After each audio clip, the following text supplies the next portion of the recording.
எனக்கு பார்த்தா சிரிப்பா வருது.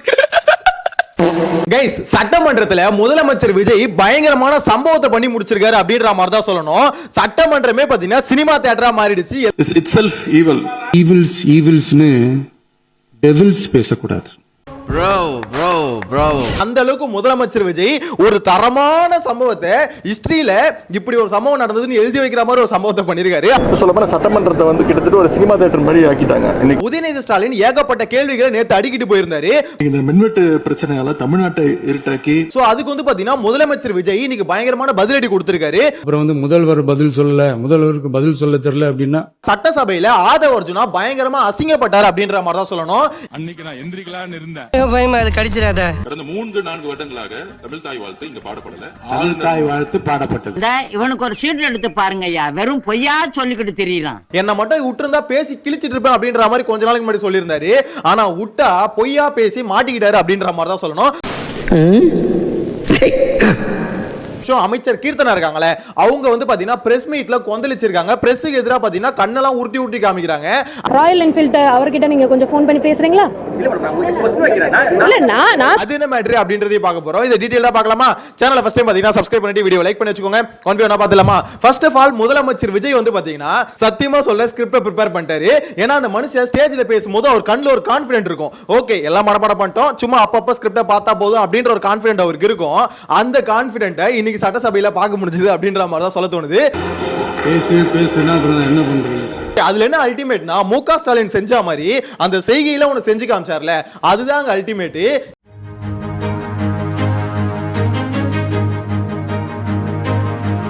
ரூட் மாஃபியா இறங்கி வேலை செய்ய போகுது இன்னைக்கு அப்படின்ற மாதிரி தான் சொல்ல தோணுது. ஏன்னா அந்த அளவுக்கு கண்டென்ட் கொடுத்துருக்காரு. நன்றி நன்றி நன்றி.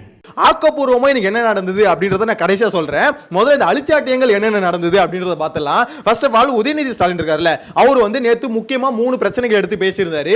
ஒன்னு மின்வெட்டு. அதாவது தமிழ்நாட்டில் வந்து பாத்தீங்கன்னா ஃபுல்லா மின்வெட்டு வந்துகிட்டே இருக்கு, இதுக்கு என்னென்னமோ காரணம் சொல்லிட்டு இருக்காங்க, ஆனா இது வந்து பாத்தீங்கன்னா சரி பண்ற மாதிரியே தெரியல அப்படின்ற மாதிரி பாத்தீங்கன்னா கொஞ்சம் நக்கலா வந்து கலாச்சு விட்டு இருந்தாரு. பவர் இல்லன்னு தொகுதி எம்எல்ஏ போய் கேட்கலான்னு பார்த்தா எம்எல்ஏ யாருன்னு மக்களுக்கு தெரியல. பனையூர்லயே பவர் இல்லைன்னு புலம்பிட்டு போனதாக தகவல் வந்திருக்கு. சோ இதுக்கு அடுத்து வந்து பாத்தீங்கன்னா பாலியல் குற்றங்கள் தமிழ்நாட்டுல வந்து எக்கச்சக்கமான பாலியல் குற்றங்கள் நடந்துகிட்டே இருக்கு தொடர்ந்து. அதுலயும் பாத்தீங்கன்னா தாவேகாரங்க அதிகமா அதுல ஈடுபட்டு இருக்காங்க அப்படின்ற மாதிரி பயங்கரமான ஒரு குற்றச்சாட்டு வச்சிருந்தாரு. இந்த ஒரு மாசத்துல நடந்த குற்ற சம்பவங்களை எல்லாம் எடுத்து பார்த்தா பெரும்பாலான குற்றவாளிகள் ஆளுங்கட்சியை சேர்ந்தவங்களாவே இருக்கிறாங்க. சோ இதுக்கு அடுத்து முக்கியமான கேள்வி என்னன்னா, ஸ்கூல்ல தமிழ்நாட்டில் இருக்க அரசு பள்ளிகள்ல வந்து பாத்தீங்கன்னா முதலமைச்சர் அவரோட பாட்டு போட்டு பாடிக்கிட்டு இருக்காங்க. அந்த பாட்டுக்கு வந்து பாத்தீங்கன்னா டான்ஸ் ஆடிக்கிட்டு இருக்காங்க. சோ இந்த மாதிரி ஒரு விஷயம் நடந்துகிட்டு இருக்கு, இது ரொம்ப ரொம்ப தப்பான விஷயம் அப்படின்ற மாதிரி அந்த கேள்வியும் கேட்டிருந்தாரு. சோ இந்த 3 கேள்வி வந்து பாத்தீங்கன்னா மேஜரான கேள்வி. இதை தவிர விவசாயிகள் பிரச்சனைகள், சோ யாரெல்லாம் வெளியே போராடிட்டு இருந்தாங்களோ அந்த கேள்வி எல்லாம் ஒன் பை ஒன்னா லிஸ்ட் போட்டு அடுக்கி இருந்தாருன்னு வச்சுக்கோங்களேன். சோ இவர் இந்த கேள்வி எல்லாம் நேத்து கேட்டு முடிச்சாருங்க. சோ அந்த கேள்வி கேட்கும் போதே பாத்தீங்கன்னா ஆப்போசிட்ல அமைச்சர்கள் வந்து ஒவ்வொருத்தரா பதில் கொடுத்துட்டு இருந்தாங்க, அந்தந்த துறை சார்ந்த அமைச்சர்கள். அதுல ஆதவ அர்ஜுனா வந்து பாத்தீங்கன்னா நான் கொடுக்குறேங்க பதில் அப்படின்னு சொல்லிட்டு என்ன பண்ணாருன்னா, இந்த மாதிரி அவங்க வந்து என்ன சொல்றாங்க, தாவேகா கட்சிக்காரங்க தான் பாலியல் குற்றங்கள் ஈடுபடுறாங்கன்னு சொல்றாங்களே, நான் சொல்லவா டிஎம்கே கட்சிக்காரங்க எத்தனை பேர் 2 வயசு குழந்தைக்கு வந்து பாலியல் குற்றங்கள் ஈடுபட்டு இருக்காங்க அப்படின்ற மாதிரி. திராவிட முன்னேற்ற கழகத்துல எத்தனை பேர் வந்து 2 வயசு குழந்தைகளை வந்து ரேப் பண்ண திராவிட முன்னேற்ற கழகம் உடனே சபாநாயகர் வந்து பாத்தீங்கன்னா ஆதாரம் எல்லாம் எப்படிங்க பேசுறீங்க, அதுல இல்ல அப்படி பேச வரல அப்படி பேச வரலன்னு சொல்லிட்டு துண்டா மாட்டிக்கிட்டாரு. நீங்க ஆதாரம் எல்லாம் பேசக்கூடாது உட்காருங்க அப்படின்ற மாதிரி மண்டையில கொட்டி உட்கார வச்சிட்டாரு. ஆதாரம் இல்லாம நீங்களும் ஆதாரம் இல்லாம சொல்லக்கூடாது. ஆக்சுவலா விஷயம் என்னன்னு பாத்தீங்கன்னா, ஆதவ அர்ஜுனா ஸ்டேஜ்ல பேசுற மாதிரி என்ன வேணா வாய்க்கு வந்தது அடிச்சு விட்டுலாம் அப்படின்ற மாதிரி பாத்தீங்கன்னா அடிச்சு விட்டுட்டு இருந்தாரு. சோ அடிச்சு விடும் போது ஒரு விஷயம் ப்ரூஃபே இல்லாம நீ பேசக்கூடாதுல்ல, அதனால உட்கார வச்சிட்டாங்க. இந்த இடத்துல பொதுமக்களா பார்க்கும்போது ஒரு கேள்வி தான் வருது. அதாவது திமுக கட்சிக்காரங்க இதே மாதிரி தான் நிறைய செயல்களில் ஈடுபட்டு இருந்தாங்க, போன ஆட்சியில பார்த்தோம். அதே மாதிரி தாவேகா கட்சிக்காரங்க அதே மாதிரி செயல்களில் ஈடுபட்டு இருக்காங்க, இதை இந்த ஆட்சியில பார்த்துக்கிட்டு இருக்கோம். சோ இப்போ என்னன்னா, இப்போ திமுகவும் தாவேகாவும் என்ன பண்ணிட்டு இருக்குன்னா மாறி மாறி குறை சொல்லிட்டு இருக்கு. அதாவது இவங்க கட்சியில இருக்கவங்க என்ன இவ்வளவு பாலியல் குற்றங்களை ஈடுபடுறாங்க அப்படின்ற மாதிரி திமுக கேட்க, அதுக்கு ஆதவ அர்ஜுனா ரிப்ளை என்ன கேட்கிறாரு, உங்க கட்சியில இருக்கவங்க யோக்கியமா அப்படின்ற மாதிரி கேட்கிறாரு. தமிழ்நாட்டு மக்கள் கண்ணாடியை பார்த்து காரி தூண் துப்பிக்கோங்க. ஏன்னா யாரெல்லாம் நம்ம சட்டசபைக்குள்ள அமைச்சிருக்கோம்னு பாருங்க. அதாவது இதுக்கு முன்னாடி குற்றங்கள் பண்ணவங்க எதிர்க்கட்சியாவும், இப்ப குற்றங்கள் பண்றவங்க வந்து பாத்தீங்கன்னா ஆளுங்கட்சியாவும் இருக்காங்க. மாறி மாறி குறை சொல்லிட்டு இருக்காங்க.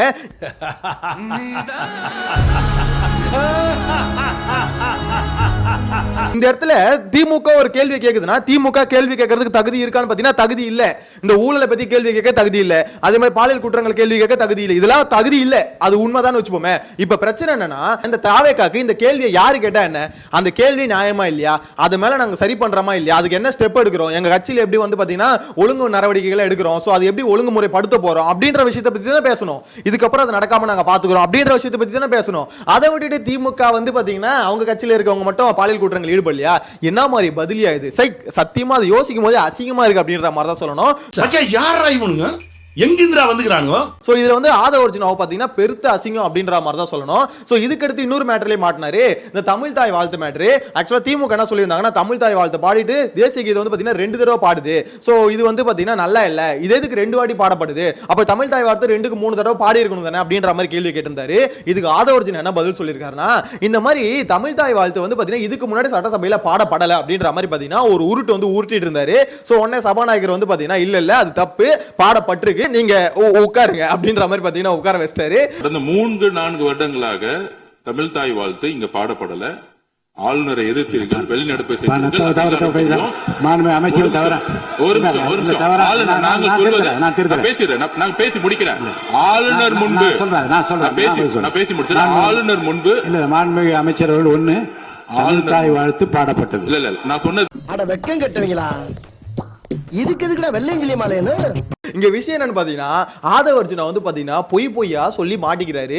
ஆக்சுவலா வித் ப்ரூஃபோட பேசணும். அதாவது பாயிண்ட் வந்து பாத்தீங்கன்னா வாய்க்கு வந்து இஷ்டத்துக்கு அடிச்சு விட கூடாதுங்க. இப்ப திமுக பத்தி பேசுறது வந்து பாத்தீங்கன்னா வெளியே நீங்க பேசலாம், ஸ்டேஜ் போட்டு பேசலாம், திமுக இப்படி பண்ணுது அப்படி பண்ணுதுன்னு. ஆனா உள்ள பேசும்போது வித் ப்ரூஃபோட பேசணும். ஆனா ப்ரூஃபே இல்லாம இவர் ஆதவ அர்ஜுனா வந்து பாத்தீங்கன்னா நம்மளுக்கு வந்து எப்படி வெளியே வந்து பேசினா விசில் அடிப்பானுங்களோ சட்டசபையில விசில் அடிப்பானுங்க, அதனால ப்ரூஃப் எல்லாம் பேசலாம் அப்படின்ற மாதிரி பேசி விட்டாரு. கொட்டி உட்கார வச்சிட்டாங்க 2 தடவையும் அப்படின்ற மாதிரி சொல்லணும். பெருத்த அசிங்கம் தான் வச்சுக்கோங்களேன். மூச்சு திணற அடிச்சானுங்க.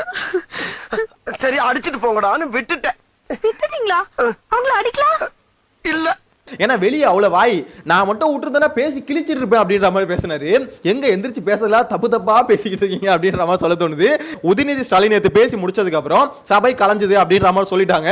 எதிர்கட்சிகள் பாத்தீங்கன்னா கிளம்பி போயிட்டாங்க. ஆனா இங்க அமைச்சர் ராஜ்மோகன் வந்து பாத்தீங்கன்னா தொடர்ந்து பேசிக்கிட்டே இருந்தாரு, ரொம்ப நேரம் பேசிக்கிட்டு இருந்தாரு. வாய்ப்புக்கு நன்றி கூறி விடைபெறுகின்றேன். நன்றி, வணக்கம். பேரவையின் இந்திய நிகழ்ச்சிகள் இத்துடன் முடிவுற்றன. இந்த தாவேக அரசு நிறைவு செய்திருக்கிறது.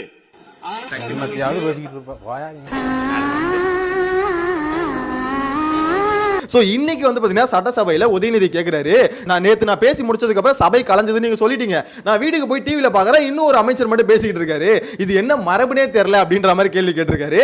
நேற்று நான் பேசி முடிஞ்சோடனே நீங்க வந்து அவை முடிஞ்சிருச்சுன்னு சொல்லிட்டீங்க. நாங்களாம் வீட்டுக்கு போயிட்டோம். வீட்டுக்கு போய் டிவி போட்டு பார்த்தா அங்க இன்னொரு அமைச்சர் வந்து இன்னும் பதில் சொல்லிட்டே இருந்திருக்கிறாரு. அதற்கெல்லாம் நாங்க இப்ப என்ன பதில் இது, என்ன மரபு இது? அது நியாயம் தான், ஏன்னா எதிர்க்கட்சி தலைவர் பேசி முடிச்சதுக்கு அப்புறம் ஆக்சுவலா முடிச்சுக்கணும். ஆனா இங்க என்ன மேட்டர்னு பாத்தீங்கன்னா நேத்து ராஜ்மோகன் வந்து பாத்தீங்கன்னா ரொம்ப நேரம் எல்லாத்துக்கும் பதில் கொடுத்துக்கிட்டே இருந்தாரு. எதிர்க்கட்சிகளை கிளம்பி வீட்டுக்கே போயிட்டாங்க. இந்த நாள் உன் டைரியில நோட் பண்ணி வச்சுக்கோ. எப்படி எங்களை ஏமாத்தி குடிக்க வச்சு சோமியாட்ட கெட்ட பேர் எடுத்து கொடுத்தியோ அதே போல. நான் வீட்டுக்கே போயிட்டேன்னு தனியா பேசிட்டு இருக்கேன். எனிவேஸ் இப்போ இந்த ஆக்கப்பூர்வமான மேட்டருக்கு வருவோம். ஏன்னா அப்பதான் சட்டசபை எதுக்காக கூடுதுன்னு தெரியல. சோ இதுல வந்து பாத்தீங்கன்னா இப்ப திமுக எதிர்க்கட்சிகள் வந்து கேட்ட கேள்விகளா இருக்குல்ல, அந்த கேள்விகளுக்கு வந்து பாத்தீங்கன்னா தாவேகா கரெக்டான பதில்களை கொடுக்கணும். கரெக்டா? சோ முதலமைச்சர் உரைக்கு தான் எல்லாம் வெயிட் பண்ணிட்டு இருந்தேன். வந்து பேசுறாருங்க. ஆக்சுவலா பேசுனது எல்லாம் என்னன்னு பாத்தீங்கன்னா திமுக போட்டு புரட்டி எடுத்திருக்காரு. உண்மையிலே திமுக பதிலடி தான் கொடுத்திருக்காரு. ஆனா பதிலடி மட்டும் தான் கொடுத்திருக்காரு. ஆனா இங்க கேட்ட நியாயமான கேள்விகளுக்கு பதில் கொடுத்திருக்காருன்னு பாத்தீங்கன்னா பதில் கொடுக்கல. பெருசா மின்வெட்டை பத்தி பேசிட்டாரா, அதுக்கு என்ன சொல்யூஷன் அப்படின்ற மாதிரி சொல்லியிருக்காங்களா? இல்ல. அதாவது அதை பத்தி முதலமைச்சர் வந்து டீடைல்டா விரிவாக சொல்லியிருக்காரான்னு பாத்தீங்கன்னா இல்ல. மின்வெட்டை பத்தி பேசல. பாலியல் குற்றங்கள், அதாவது சட்ட ஒழுங்கு பிரச்சனை இங்க நடந்துகிட்டு இருக்கு, அதை பத்தி பேசியிருக்காரா? அதை பத்தி பாத்தீங்கன்னா பேசல. விவசாயிகள் பிரச்சனை பத்தி பேசியிருக்காங்களா? பேசல. முதலமைச்சர் விஜய் பேசுனது எல்லாம் பாத்தீங்கன்னா திமுக பதிலடியா இருந்தது, சூப்பரா இருந்தது, மாசா இருந்தது. ஆனா அவங்க கேட்ட ஆக்கப்பூர்வமான கேள்விகள் இருக்குல்ல, அந்த கேள்விகளுக்கு ஏன் பதில் இல்ல? எல்லாத்துக்கும் திமுக காரணம் நீங்க தூக்கி போட்டு போக கூடாதுங்க சார். ஏன் சார் இன்னுமா அப்படி தூக்கி போட்டு போவீங்க அப்படின்ற மாதிரி தான் சொல்ல தோணுது. அதனால மக்களுக்கு யூஸ்ஃபுல்லா இருக்கிற மாதிரி இந்த ஆக்கப்பூர்வமான கருத்துக்களோ ஆக்கப்பூர்வமான யோசனைகளோ இருந்தா சொல்லுங்க. என்ன கொடுமை சரவணனது. எனிவேஸ் இவர் கொடுத்த அந்த மாசான பதிலடிகள்லாம் என்ன தெரியுமா? சோஃபா மாடல் ஆச்சு அப்படின்ற மாதிரி சொன்னாங்களே. சோ அதுக்கு என்ன பதிலடி கொடுத்திருக்காருன்னா, இந்த சோஃபா செட் விக்கிறது, ஃபர்னிச்சர் விக்கிறது இதெல்லாம் போய் வெளியே வச்சுக்கோங்க, சட்ட சபைக்குள்ள வச்சுக்காதீங்க அப்படின்ற மாதிரி உண்மையிலேயே பஞ்ச் டயலாக் பேசுற மாதிரி இருந்ததுங்க. சத்தியமா சொல்றேன், பஞ்ச் டயலாக் பேசுற மாதிரியே இருந்தது. இந்த sofa set, table chair, teapoy, furniture பிசினஸ்லாம் வேற எங்க வெளியில போய் பண்ண சொல்லுங்க. அதே மாதிரி இந்த பார்ட்டி ஃபண்டுன்னு பாத்தீங்கன்னா அந்த டாஸ்மாக்ல நிறைய துறையில வந்து வாங்கிட்டு இருந்தாங்க இதுக்கு முன்னாடி. சோ இதுக்கப்புறம் வாங்கவும் மாட்டோம், வாங்கவும் விட மாட்டோம், வாங்கினவங்களையும் விட மாட்டோம். அதாவது சும்மா டயலாக் ரைட் நேத்து ஃபுல்லா உட்காந்து ஹார்ட் ஒர்க் பண்ணிருக்காங்க அப்படின்றது மட்டும் கிளியரா தெரியுது. சத்தியமா நல்ல டயலாக் தான். இருந்து ஒரு பைசா கூட தொட மாட்டோம், தொடவும் விட மாட்டோம், தொட்டா விட மாட்டோம், இதுக்கு முன்னாடி தொட்டவங்களையும் விட மாட்டோம். உண்மையிலே சொல்றேன், முதலமைச்சர் விஜய் அது மேல உண்மையிலே இந்த ஆக்ஷன் எடுக்கிறாரு அப்படின்ற பட்சத்தில் அதை பாராட்டி தான் ஆகணும். ஏன்னா பார்ட்டி ஃபண்டு அப்படின்ற ஒரு விஷயத்தை நாங்கள் ஒழிக்கிறோம் அப்படின்ற மாதிரி சொல்றாரு. நல்ல விஷயம், இதுக்கு வாழ்த்துக்கள் அப்படின்ற மாதிரி சொல்ல தோணுது.